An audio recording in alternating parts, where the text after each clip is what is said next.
Oi, gente, eu sou Mônica Tavares. Sejam todas e todos muito bem-vindos ao canal Corpo Luz, porque hoje tem bate-papo.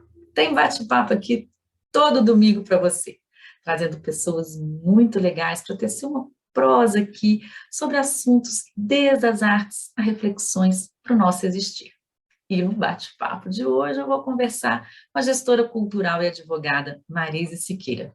A gente vai falar sobre o acesso à arte e a lei da dança. A quem interessa? Bom, eu acho que esses assuntos interessam a todos nós brasileiros. Então, não saia daí porque a gente está voltando. Mas antes, eu te pergunto, você já conhece todos os bate-papos que têm sido postados aqui? Se você não conhece, entre, curta os bate-papos que você mais gostar, aperte aí para se inscrever se você ainda não está inscrito, comente, isso é muito importante. E também tem aí um sininho, se você clicar nele, todas as vezes que eu postar um vídeo novo aqui, você vai ficar sabendo. Sai daí não, que a gente está voltando agorinha.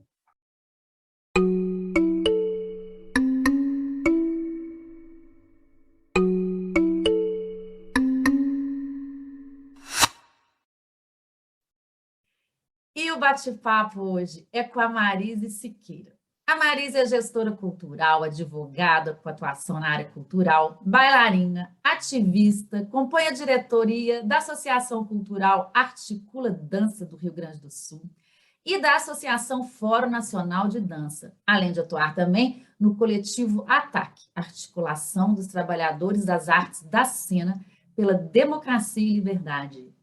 Marise, seja muito bem-vinda aqui no canal Corpo Luz. Um prazer você aqui com a gente para um bate-papo que eu acho que vai ser muito bom. Muito obrigada, Mônica, pelo convite. Fico muito honrada de estar participando aqui desse bate-papo com vocês. Obrigada, e vamos lá, Marise. Eu vou te convidar para a gente fazer uma audiodescrição para quem está nos ouvindo. Você topa? Perfeito. Então, eu começo e depois você, pode ser? Pode sim. Eu sou Mônica Tavares. Hoje eu estou com meus cabelos soltos, cacheados, eles estão para frente, assim, abaixo do ombro um pouco. Minha blusa de manga curta, num tom amarelo claro. Estou usando um colar de cordinhas amarelas, uma maquiagem leve, um batom cor de vinho. Atrás de mim tem uma estante com meus livros e alguns objetos pessoais e a logo Corpo Luz. Eu sou uma mulher branca, de cabelos castanhos cacheados, abaixo dos ombros. Uso óculos de grau, com aro preto, um óculos grande. Estou vestindo uma manta listrada, preta e branca, com um colarzinho de botões coloridos. Atrás de mim, uma cortina azul e uma janela por onde entra uma luz do sol no dia lindo e frio aqui no Rio Grande do Sul. Marise, quem então é a Marise, né? Eu costumo pedir para quem está aqui conversando comigo, para contar um pouquinho da trajetória, para a gente saber quem é você. Então, Marise, quem é a Marise Siqueira?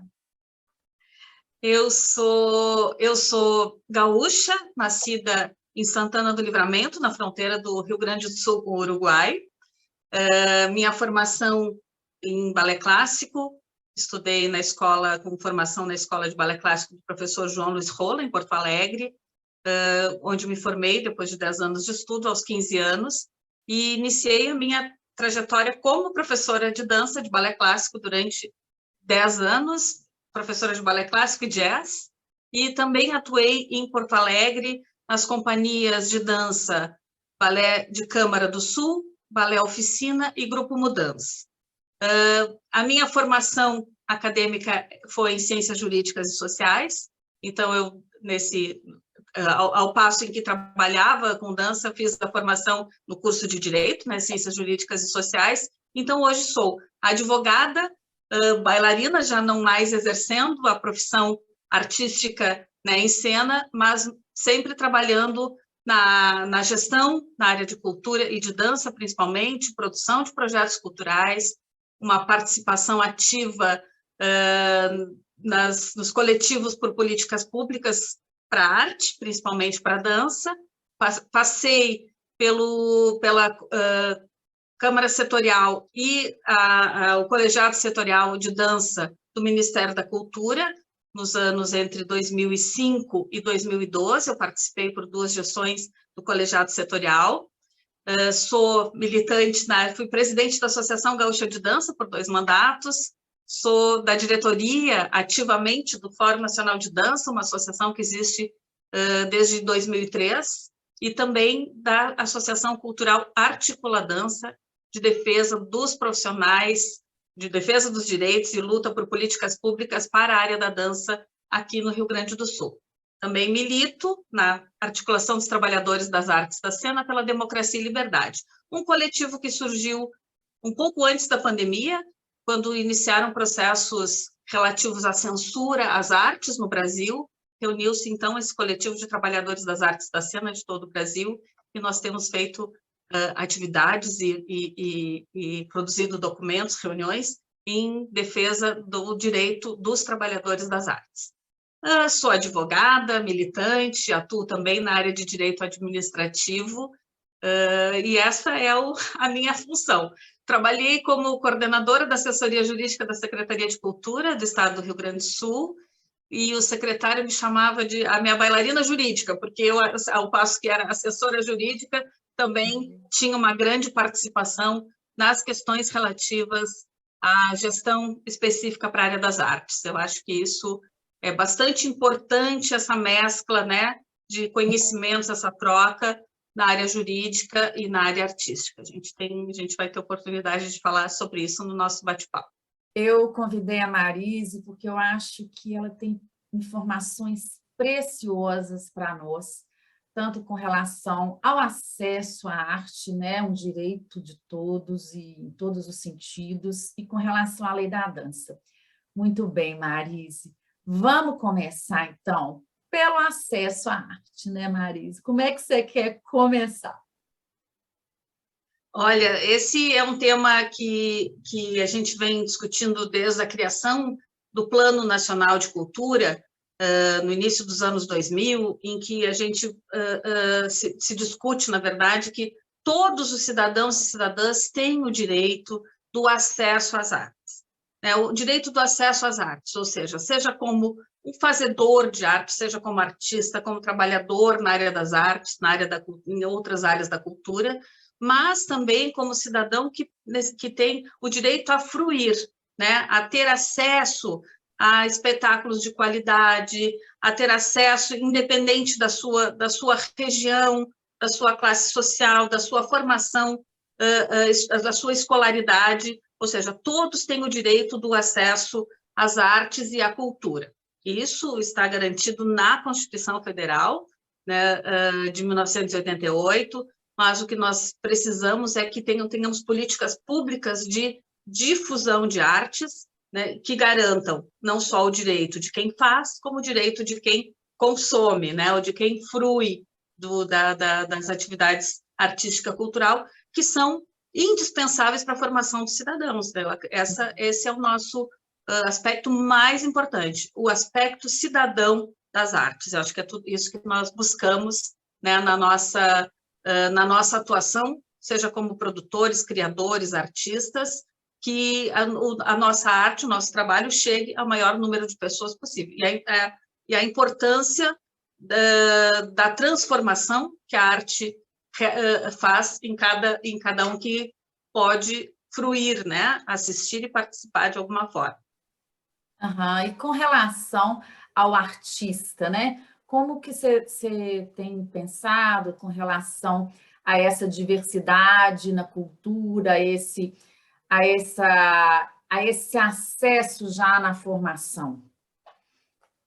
Além da questão da inclusão do ensino das artes na escola, na primeira infância, ou seja, desde a educação infantil, passando pela educação do ensino fundamental e médio, é necessária essa troca de cultura e educação, das gestões, das políticas públicas de cultura e educação, para que a arte e as linguagens culturais cheguem, né, desde a infância nas escolas, para que a gente possa ter essa diversidade, o acesso à diversidade, não só de linguagens artísticas, não só de metodologias, não só de produtos artísticos diversos, né, que são garantidos também pela Convenção da Diversidade Cultural, que o Brasil é signatário da Unesco, ou seja, garantir a diversidade cultural, seja no seu fazer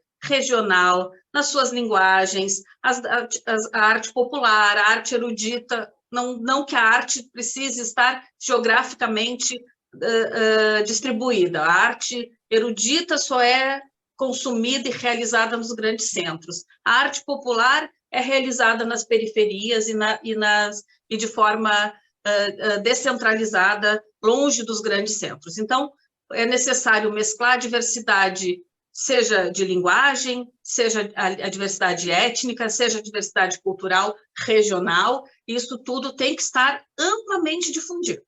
Como é que se faz essa difusão? A partir de políticas públicas em que o Estado é obrigado a permitir esse acesso, permitir e essa distribuição, essa difusão artística. Então, essa é a luta dos coletivos, né, de artes, coletivos de artistas, coletivos de trabalhadores de cultura, essa grande disseminação de forma capilarizada dos produtos artísticos, culturais e do acesso tanto do trabalhador, acesso a políticas de fomento para que possa realizar o seu trabalho, ou seja, através da distribuição dos fundos de cultura, das leis de incentivo à cultura, vários mecanismos de fomento para que se possam realizar os seus trabalhos e difundir de forma capilarizada.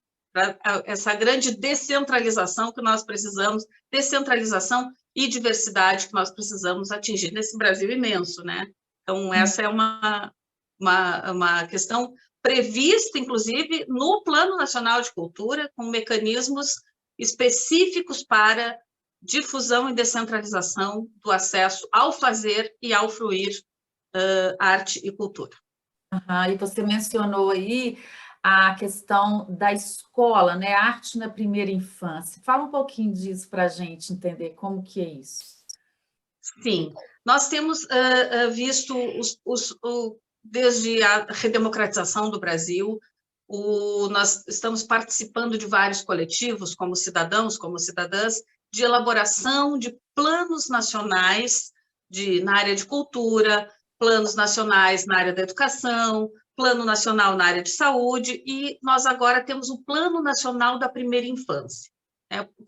Como que nós conseguimos atingir? E esse Plano Nacional da Primeira Infância, ele prevê questões de saúde, de cuidados, de direitos da primeira infância, mas também prevê, num dos eixos, o acesso à arte e à cultura desde a primeira infância.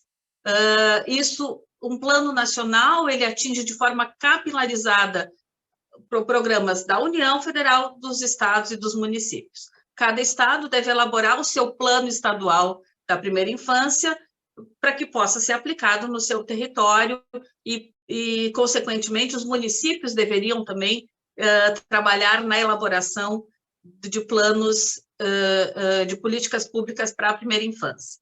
Nós estamos agora numa luta, eu sei que em alguns estados o plano estadual já está sendo elaborado, nós estamos numa luta para garantir que nos planos estaduais da primeira infância nós tenhamos um eixo destinado à arte e à cultura, ou seja, com recursos específicos para projetos de cultura e de arte que sejam destinados ao ensino na primeira infância. Claro, e além disso, os concursos públicos municipais, os municípios aqui que dão atenção às escolas municipais de primeira infância, né, as creches municipais, para que tenhamos na inclusão desses, com professores concursados, licenciados em dança. Então, isso é uma militância diária que nós temos que estar atentos a todos os programas lançados pelos municípios, estados e pela União, para que possamos juntos lutar pela inclusão sempre da linguagem artística em todos os programas públicos, municipais, estaduais e federais. Com relação às idades posteriores, a 5 anos, a gente tem algo que garanta que a arte vá continuar sendo dada nas escolas, porque é uma maneira do acesso do estudante a essa prática, né? Prática artística, cultural, até se chegar na universidade, né? Então, a gente tem uma política para isso já realizada, já acontecendo.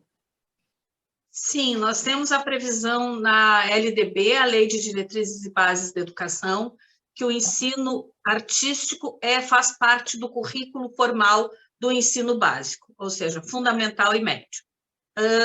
A LDB teve uma atualização em 2012, incluindo o ensino das artes como na linguagem curricular.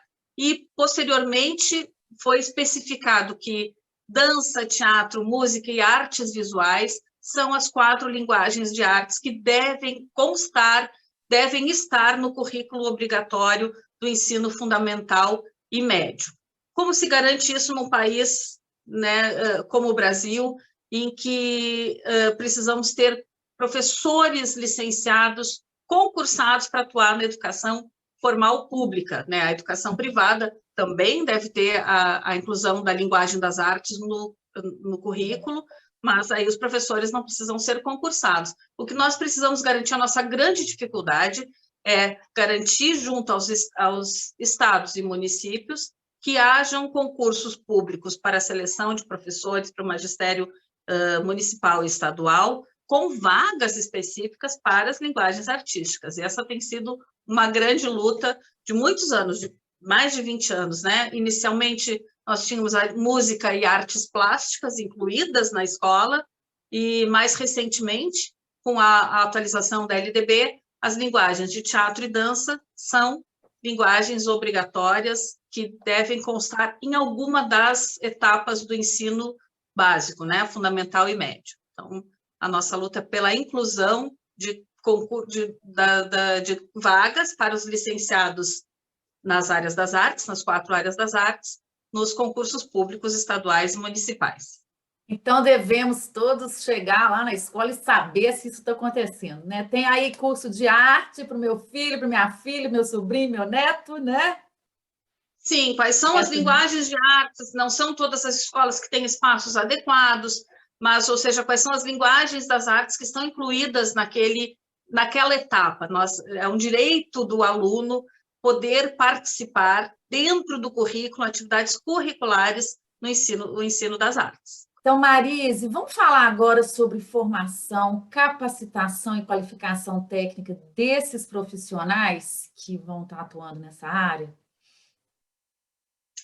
Sim, nós temos programas, não em todos os estados, de cursos técnicos de formação a partir do ensino médio.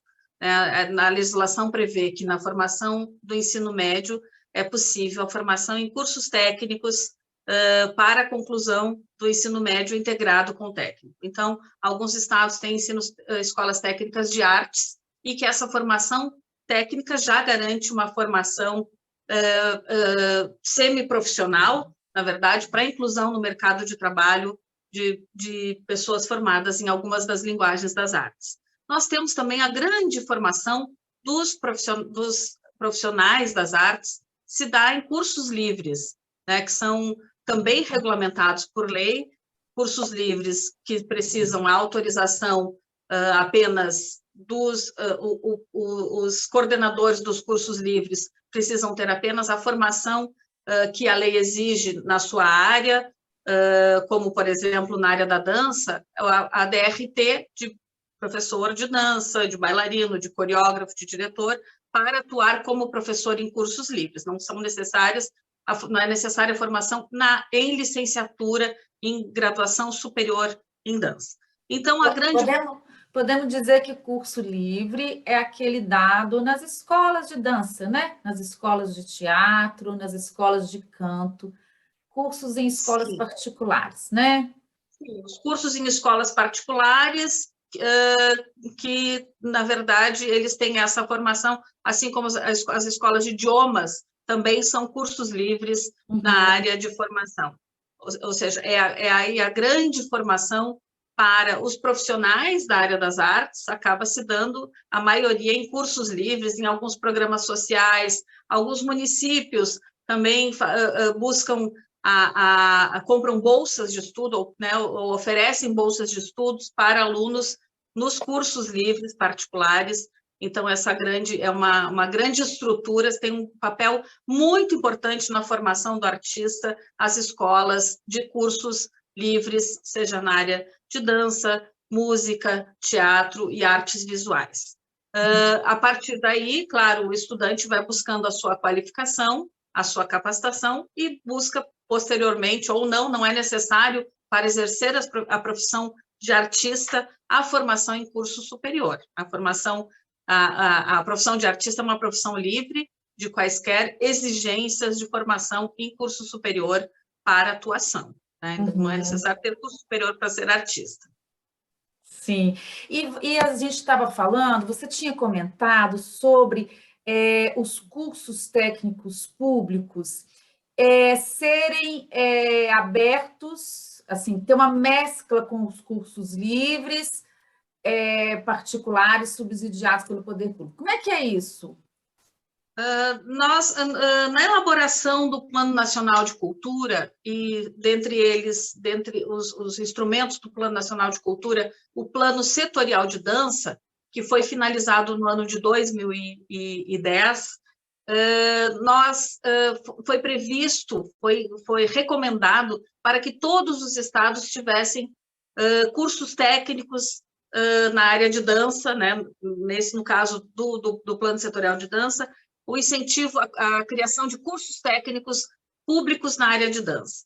Não são todos os estados que têm essas condições orçamentárias e técnicas, enfim. Enquanto isso não ocorre, nesse período de transição, a solução seria que os estados fizessem incentivo à formação artística ao fornecer exatamente essas bolsas em cursos livres subsidiadas pelo Estado. A gente vê isso em vários programas.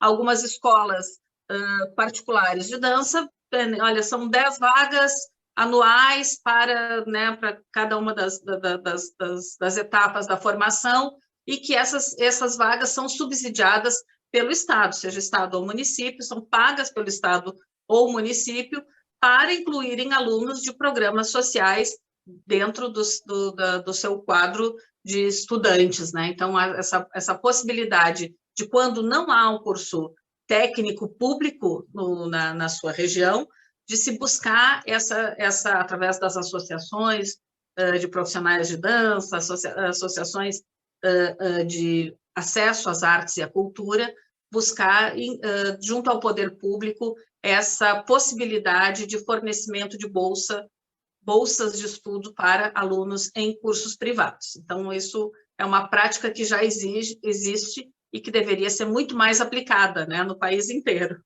Eu já ia te perguntar se isso já existe. Então, isso já existe, é só ir correr atrás para saber como é que faz, para usufruir, né? Exatamente. É como na verdade, o pleito seria ao gestor estadual ou municipal, né, da sua localidade, para que esse gestor fornecesse, a partir de contatos com escolas de dança, ou as próprias escolas, oferecerem essa possibilidade aos gestores, sendo remuneradas as escolas pelo poder público para oferecer bolsas gratuitas. Esse oferecimento de bolsas não onera a escola e não onera o poder público, que geralmente não tem espaços específicos para o ensino da dança. Tá, e quem quer saber mais sobre isso, por exemplo, se tiver uma escola que está fazendo esse processo, como é que faz para poder acessar? As próprias escolas de cursos livres podem elaborar os seus projetos e apresentar às secretarias municipais e estaduais de cultura, oferecendo bolsas no seu espaço de formação privado com subsídio do poder público. Ou seja, essa é uma forma direta de oferecer bolsas através de um convênio, é realizado um instrumento jurídico que se chama convênio, para que o poder público possa repassar recursos às escolas privadas e aí realizar essa parceria na formação de alunos que não teriam acesso por não terem condições de pagar esse estudo privado. E, Marise, e com relação ao REUNE? No ano de 2007, houve um programa federal chamado REUNE, que é Reestruturação e Expansão das Universidades Federais. A partir do REUNE, que foi essa expansão das universidades, foi possível a criação de cursos de dança em praticamente todos os estados da Federação Brasileira. Antes, nós tínhamos poucos estados que tinham cursos de licenciatura, de formação superior em dança. Isso é bastante recente, foi a partir de 2007 que iniciou esse processo. Então, a partir de 2010, muitos cursos, mais de 20 cursos de licenciatura e bacharelado em dança foram criados nas universidades federais públicas. Ou seja, nós conseguimos aí, então, atingir de forma muito mais ampla a formação superior em dança, inclusive para que se possa ter licenciados suficientes em cada um dos estados, para que possam ingressar no mercado de trabalho formal, ou seja, para que possam estar atuando na educação formal, nós precisaríamos ter um número de licenciados suficientes. E não tínhamos na área de dança. Antigamente, as pessoas faziam curso de educação física, de teatro, artes visuais, outras áreas das humanidades, né? Eu mesma, a minha formação é em ciências jurídicas e sociais, porque nós não tínhamos a oferta de cursos superiores na área de dança para que pudéssemos capacitar e qualificar os artistas ou os interessados em atuar nessa área específica e assim ingressar não só no mercado de trabalho, mas também no ensino da dança junto ao ensino formal, que é o ensino básico, fundamental e médio. Então, a partir do REUNE é que houve a criação de mais de 20 cursos de licenciatura e bacharelado em dança em todo o país. Seria legal a gente lembrar, né, para o pessoal o que é o REUNE, né? O que é o REUNE? O REUNE foi um decreto federal de reestruturação e expansão das universidades públicas federais. Ou seja, houve um investimento grande de recursos para a expansão das universidades com criação de muitos novos cursos em muitas áreas, como que os cursos foram criados a partir da vocação da região. Na região sul, aqui na fronteira, foi criada a Universidade Federal do Pampa, né, onde foram incluídos cursos na área de agronomia, veterinária, engenharia florestal, engenharia ambiental, além de cursos de artes também, né? Ou seja, buscando a vocação de cada região, houve a expansão das universidades federais para que os brasileiros pudessem ter acesso a cursos na sua área de vocação dentro do seu território. As pessoas tinham que sair da sua cidade, sair dos seus territórios para fazer a sua formação, né? Então, com a expansão das universidades, dos cursos públicos nas universidades públicas federais, é que houve essa possibilidade de crescimento, não só nas áreas tecnológicas, como também das áreas de humanas, e dentre elas as áreas das artes. Então, foi a grande expansão dos cursos de dança no país, foi a partir do REUNE, a partir do ano de 2007. Gente, então, seguinte, bora entrar para a lei da dança, porque eu acho que a gente vai ter um caldo aí, né? Uma prosa boa para a gente tecer sobre lei da dança. Primeiro, Marisa, eu queria que você explicasse para o pessoal, porque, gente, existe uma lei da dança que está sendo toda elaborada, toda, né, formulada para acontecer. Então, eu vou pedir a Marisa para explicar para a gente tudinho sobre o que é a lei da dança, né, Marisa? Certo, vamos começar, então, da origem, a fase anterior à ideia de criação de uma lei específica para os profissionais de dança. Nós tivemos, em 1978, a criação da Lei dos Artistas e Técnicos em Espetáculos de Diversões, a partir de movimentos organizados de trabalhadores de teatro e televisão. Então, foi criada a Lei 6533, que regulamenta o exercício profissional dos artistas e técnicos em espetáculos de diversões. Essa lei foi inicialmente criada para atingir os profissionais de teatro e televisão, mas englobou várias classes, várias áreas de atuação na área das artes, como os artistas circenses, modelos e manequins, roteiristas, profissionais de dança, além dos profissionais de teatro, cinema e televisão. A partir da organização dessas categorias, isso foi em plena ditadura militar, então, a partir da organização dessas categorias, as categorias foram criando as suas leis específicas, mas a lei do artista continuou, principalmente para os trabalhadores de artes cênicas, né, artes da cena, teatro, dança e circo, e também de atores e atrizes de teatro, e de televisão e cinema. Com a evolução das áreas de formação, das áreas de atuação dos profissionais dessas áreas das artes específicas, houve um crescimento, o nosso exercício profissional é, sim, atestado pelos sindicatos de artistas e técnicos de espetáculos de diversões, os SATEDs. Mas, no ano de 1996, foi criado o Conselho Federal de Educação Física e seus conselhos estaduais, os CREF. Eu estou rindo aqui, porque, gente, foi um angu de caroço essa história. Mas vamos lá, Marise, lembra para gente, para quem não conhece. Exatamente. Está sendo. A partir de 1996, com a criação, a legislação que regulamenta a atuação do profissional de educação física, houve uma confusão e os conselhos de fiscalização do exercício profissional do profissional de educação física passaram a entender que dança é atividade física.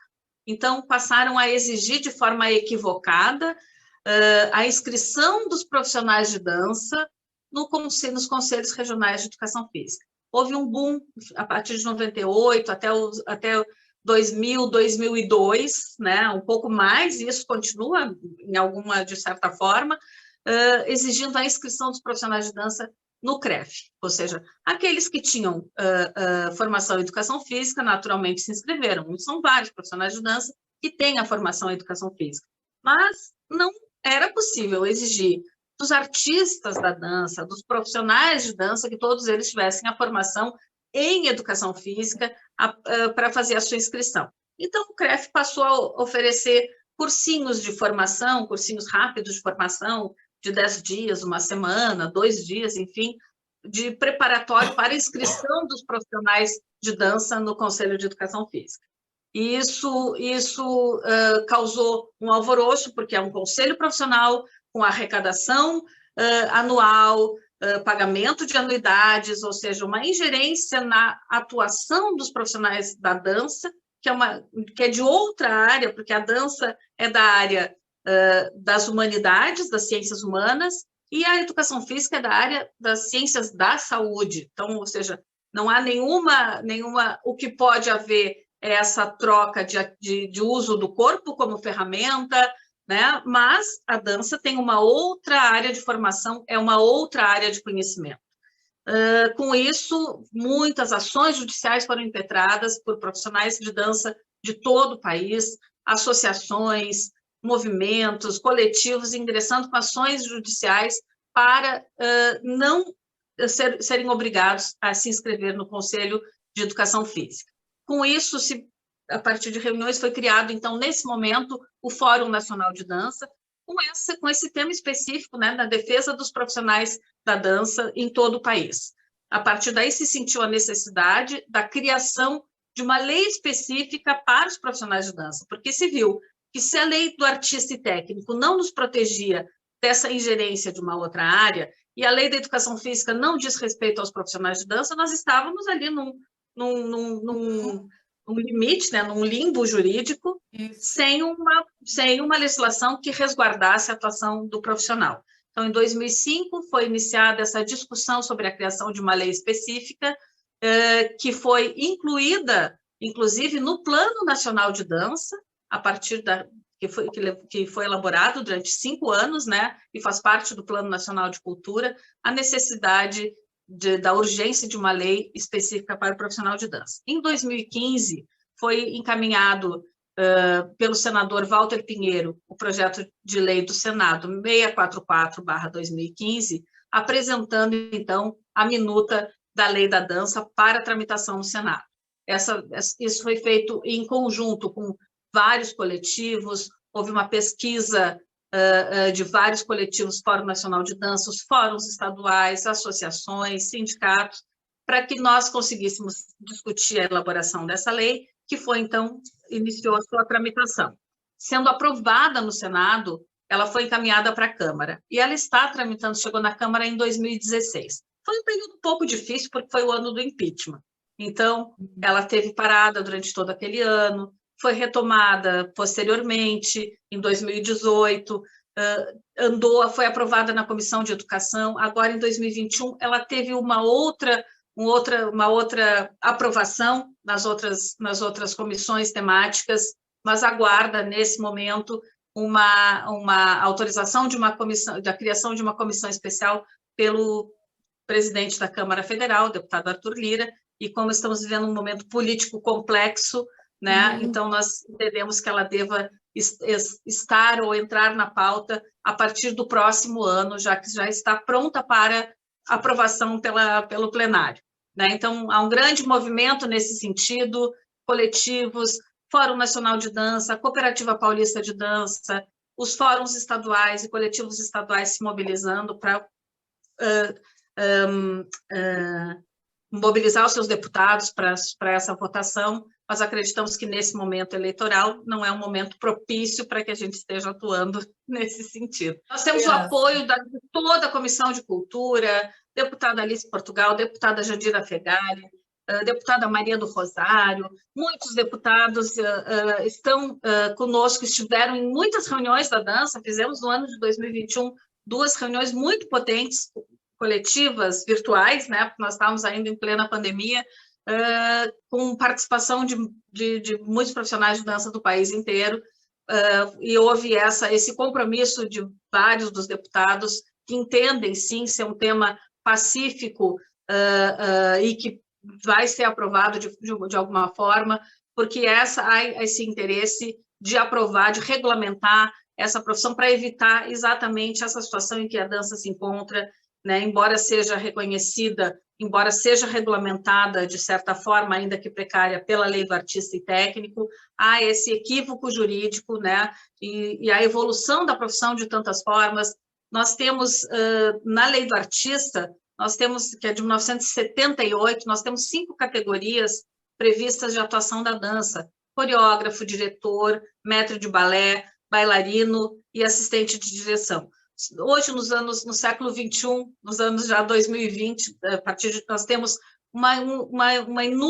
inúmeras áreas de atuação, seja o dramaturgo da dança, seja o professor de cursos livres, nas danças tradicionais, populares, nas danças étnicas, ou seja, a gente conseguiria, com essa lei, unificar todas as formas de atuação dos profissionais de dança, das danças urbanas, as danças populares do interior do Brasil, a dança contemporânea, a dança clássica, seja a dança profissional de todas as formas, a gente conseguiria unificar, e a gente sabe que o Brasil é um país em que a dança é uma linguagem muito fortemente executada. Inclusive, teve uma pesquisa feita pelo IBGE, que chama Cultura em Números, em que foi identificada que a dança é a segunda atividade mais realizada no país, segunda atividade artística mais realizada no país, perde somente para o artesanato.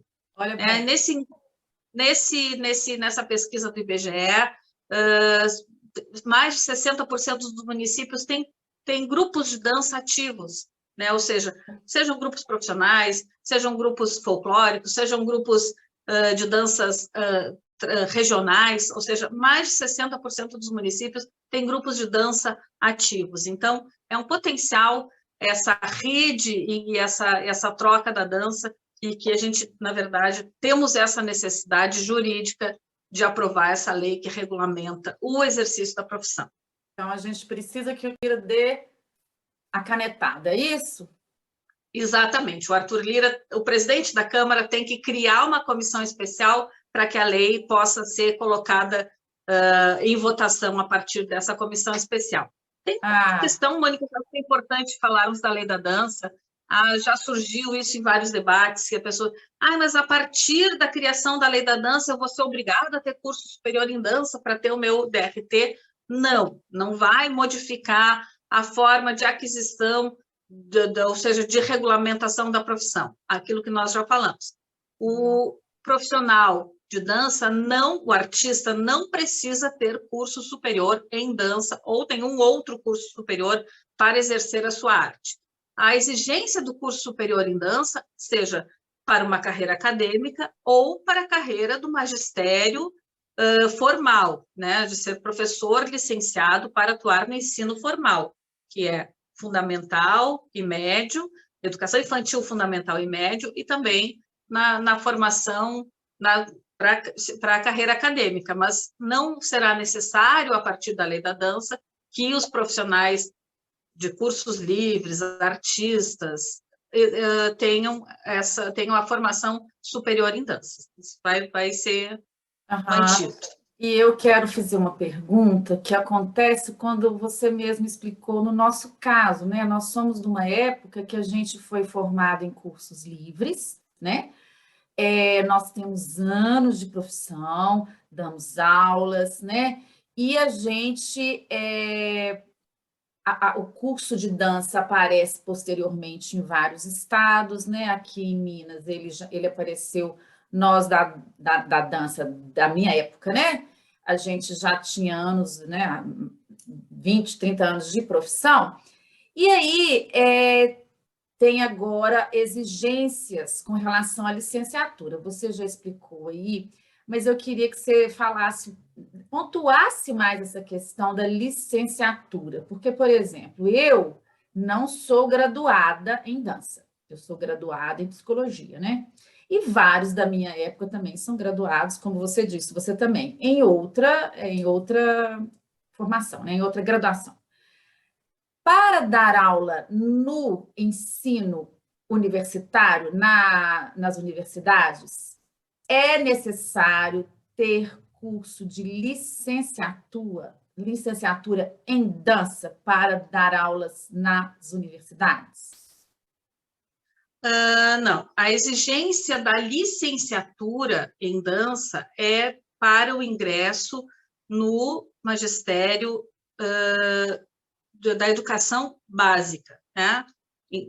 Infantil, ensino infantil, fundamental e médio. Aí, obrigatoriamente, para prestar concurso público, deve ser licenciado na área de atuação. Então, seja professor de dança, tem que ter licenciatura em dança. Professor de teatro, música, história, matemática, tem que ser licenciado.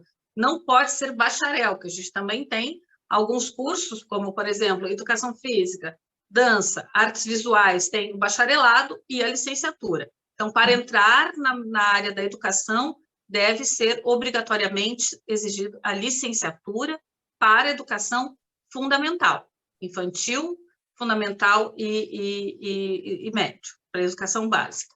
Para o ensino superior, o que é exigido é mestrado e doutorado, seja na área específica ou áreas afins, né? A graduação, como é necessário, obviamente, ter curso superior, mas não necessariamente licenciatura. Alguns cursos aí cabe o poder discricionário da própria universidade, do próprio instituto em que oferece a vaga. A gente sabe que temos vários exemplos de vários colegas que são formados em história, jornalismo, arquitetura, educação física, e que são professores dos cursos superiores de dança, seja licenciatura, seja bacharelado. Por quê? Fizeram mestrado específico na área, inclusive a pós-graduação específica de dança é muito recente no Brasil, né? Nós tínhamos professores com mestrado e doutorado em dança fora do Brasil e que retornaram, e foram os precursores desses cursos superiores e dos programas de pós-graduação nas áreas específicas das artes. O que nós tínhamos era professores com mestrado nas áreas de ciências humanas, mas não especificamente em dança, artes cênicas, história da arte, e recentemente nós temos poucos programas de pós-graduação em dança especificamente no Brasil. Mas quando se abre um concurso público para provimento de cargo de magistério superior, a própria universidade é que designa, olha, para a ocupação desse cargo, para essa vaga, para professor no departamento de dança de uma universidade, se a disciplina for história da dança, ele obviamente não precisa ser formado em licenciatura, pode ter a graduação em História, um mestrado em História da Arte, o doutorado em Dança, mas também faz parte o currículo extra-acadêmico desse candidato, né? Então, isso também faz parte da avaliação. Há essa sensibilidade dos cursos, inclusive mas também, como eu falei, temos que estar atentos a essas, quando é lançado um edital de concurso, questionar a comissão de graduação que lançou aquele edital de concurso, para que possa abranger um número maior de candidatos. Esse é o espírito do concurso público, que seja a universalização do acesso, né? Então, o concurso público tem que abranger o maior número possível de candidatos. Quando se especifica muito, a gente precisa de um profissional graduado em dança, com mestrado em dança para a infância, com doutorado em dança ou seja, se de repente tem 1 ou 2 candidatos no Brasil que estariam aptos para essa vaga. Então, tem que ser de forma mais ampla essa divulgação e não é necessária a licenciatura. Alguns cursos, por exemplo, teve uma polêmica recente aqui no Rio Grande do Sul, que um concurso exigia a formação em educação física ou dança. Então, muitos dos profissionais de dança optaram, inclusive, por não fazer educação física e fazer a sua formação em teatro, por exemplo, né? em artes visuais, ou em história, ou em sociologia, né? Seja da área de humanidades, e aí houve essa modificação, né? Foi anulado o edital e foi republicado, colocando ciências humanas ou da área das humanidades, para que se pudesse contemplar um número maior de candidatos. A gente tem que ter esse cuidado, estar atento a isso e impugnar o edital no seu lançamento, né? Se o edital foi publicado com essa exigência, promover uma tratativa, uma mediação junto com a universidade que publicou e, em caso não tenha possível essa mediação, entrar com uma impugnação ao edital com essa justificativa, que são muito recentes os cursos. Então, claro que no centro do país, Rio de Janeiro, São Paulo, Minas Gerais, Bahia, onde o curso de graduação em dança é muito antigo, havia essa possibilidade. O Paraná, que também os cursos mais antigos é na Universidade Federal da Bahia e na Faculdade de Artes do Paraná, são os mais antigos do Brasil. Mas a gente, no Rio Grande do Sul, nós não tínhamos, só passamos a ter curso de dança a partir dos anos 2000, né? Então, ou seja, são mais jovens as pessoas licenciadas em dança. Ou então abre um concurso aqui, vem pessoas de Rio de Janeiro e São Paulo, e as pessoas do Rio Grande do Sul que não tiveram acesso à graduação em dança não podem nunca entrar como profissionais ou como professores das universidades. Então, isso tem que... ainda vai haver um tempo muito longo em que a formação de graduados em dança possa ser exigência para cursos de superiores em dança, né? Nossa, excelente. Excelente explicação, Marise. E agora eu vou aproveitar aí para te perguntar da mesmo jeitinho a questão do MEI, né? Ou outro angu de caroço. Vamos falar sobre isso. Tudo está interligado, né, Mônica? Então, a gente sabe que as causas são praticamente as mesmas. Quando foi publicada a legislação do microempreendedor individual, era a intenção e é o objetivo tirar da informalidade milhões de profissionais que estavam atuando em total informalidade, como prestadores de serviços. Esses profissionais são de profissões não regulamentadas.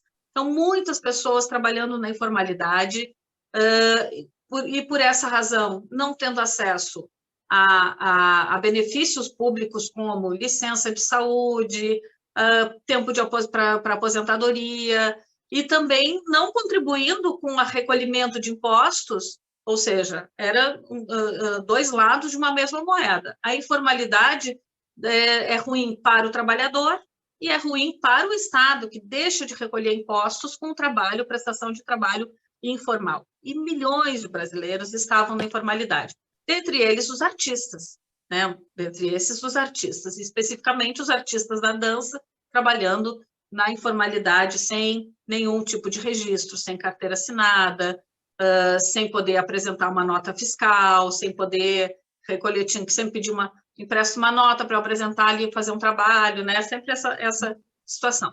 Com a MEI foi criado, foi possibilitado que o cidadão individualmente prestador de serviço possa ter um cadastro nacional de pessoa jurídica como empreendedor individual e fornecer sua nota fiscal, organizar, fazer a contribuição mensal, ter direito à licença de saúde, à licença maternidade, a contar tempo para aposentadoria e prestar o serviço oferecendo a sua própria nota fiscal.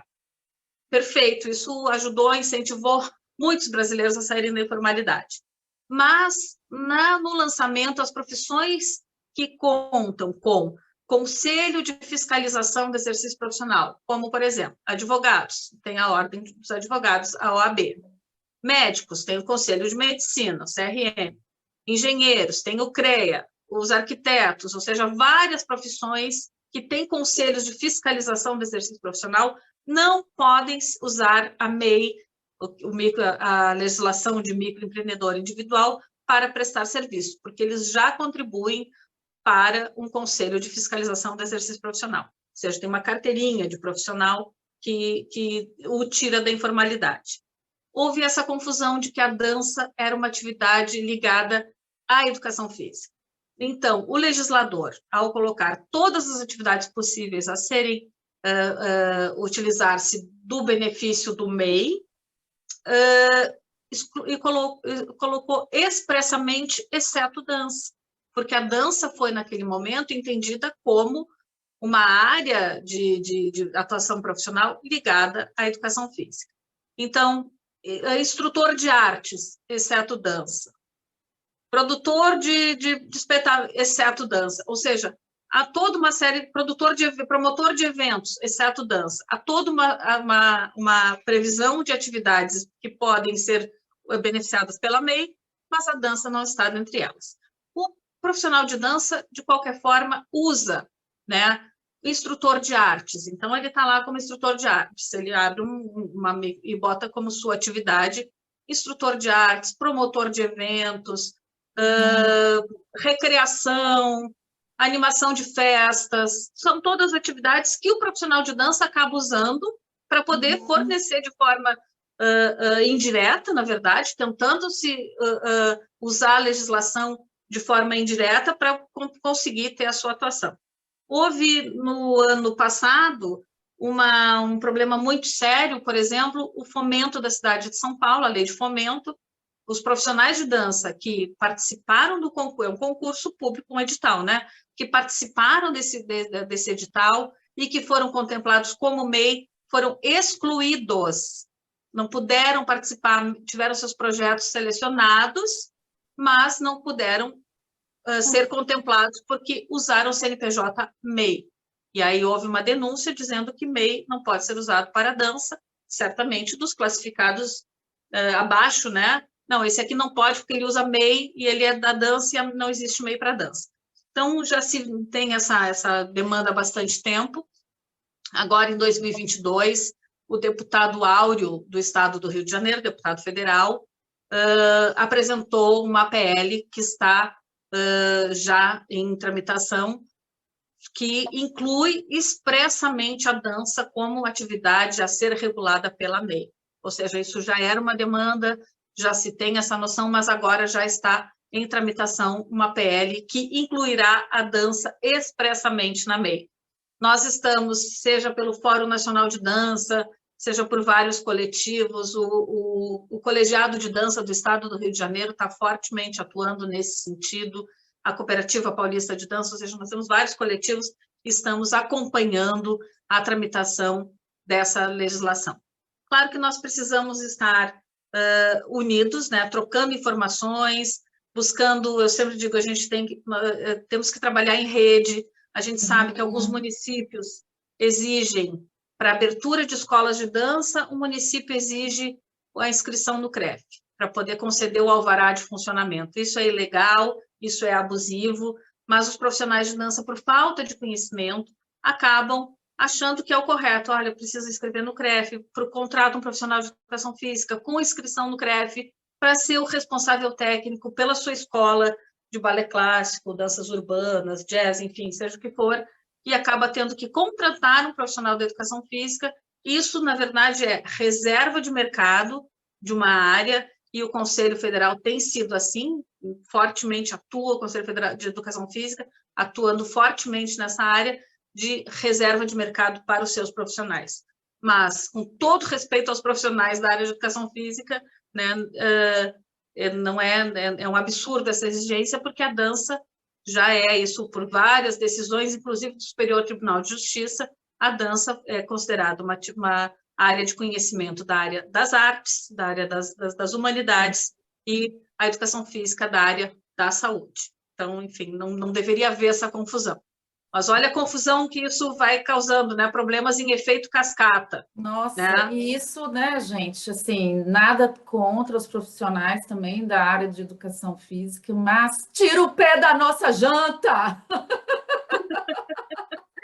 Assim como a questão da dança não ser, com a aprovação da lei da dança, a dança não estará mais ao abrigo do SATED.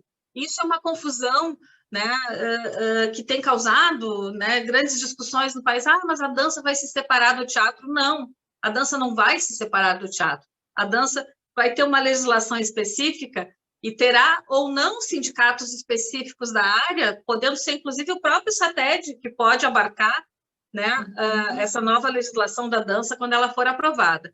Então, na verdade, nós não é briga, não é querer apartar as ações, a atuação. A gente está muito ligado, inclusive com a educação física, muito com o teatro, com as artes visuais, com outras linguagens, com a história, com a saúde, né, Mônica? A dança está ligada fortemente com a saúde, né? Então, a gente sabe que a gente tem que haver essa troca, mas o respeito à área de atuação profissional e a dignidade do exercício profissional é o que tem que estar acima.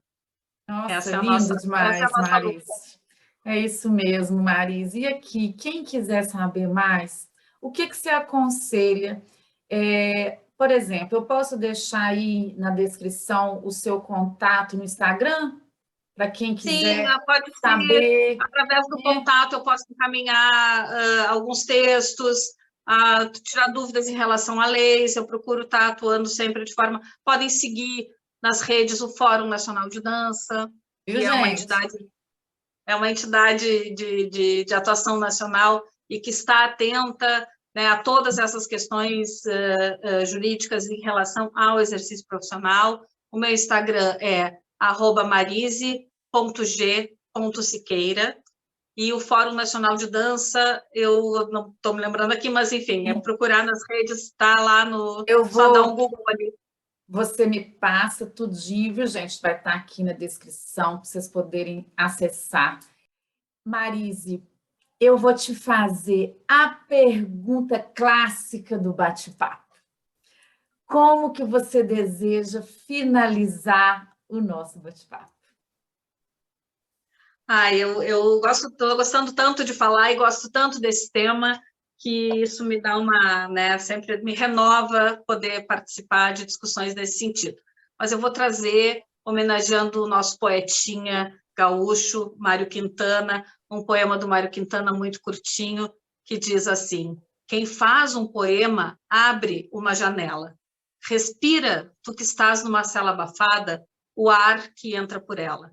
Eu acho que esse poeminha do Quintana, que fala de que quando a gente fala de arte, a gente abre as janelas para o mundo, né? Então isso faz a gente respirar de forma mais livre, e acho que é fundamental. O acesso à arte é fundamental. Como você disse, esse acesso, ele afeta a nossa saúde, né? Ele contribui para uma boa saúde física, mental, psicológica e eu acho que até espiritual. Então, essa poder de interação também. Olha bem, você está aí em Porto Alegre, eu estou aqui em Belo Horizonte, e a gente tecendo essa conversa, unindo esforços para melhorar cada vez mais o exercer da profissão, né? E colocar também a arte num lugar onde ela merece, no topo da cadeia, né? Como diz o Arnaldo, na cesta básica, né? Arnaldo Varenga, na cesta básica do povo brasileiro, né, Marise? E eu admiro muito o seu trabalho. Eu quero te agradecer por esse empenho que você tem feito. Você tem sido uma profissional assim, e tanto para a área artística e cultural. Agradeço a sua presença aqui, sua disponibilidade e, quem sabe, você topando, a gente vai ter uma outra conversa mais na frente com mais assuntos, né? Vamos sim, Mônica, eu que agradeço, foi um prazer estar aqui contigo, com vocês todos. Acho que sim, a gente tem temas para muitas conversas, a gente tem que estar sempre se atualizando. Prometo estar aqui de volta quando tiver atualização sobre o andamento das leis. E muito obrigada e parabéns, parabéns por esse espaço de difusão, de informação, e tão afetiva como tu foste, assim, ao me convidar. E parabéns pelo teu trabalho. Sou uma admiradora tua também, querida. Ah, que bom. Vamos junto, né? Estamos juntos. E, gente, Vamos sim. obrigada a quem ficou aqui assistindo até o final do nosso bate-papo. Se curtiu, dê aí o joinha, compartilhe com os amigos, com quem vocês acham que é interessante esse assunto. E a gente segue para mais um bate-papo na semana que vem. Boa semana e um abraço para você, Marisa, e abraço para todo mundo.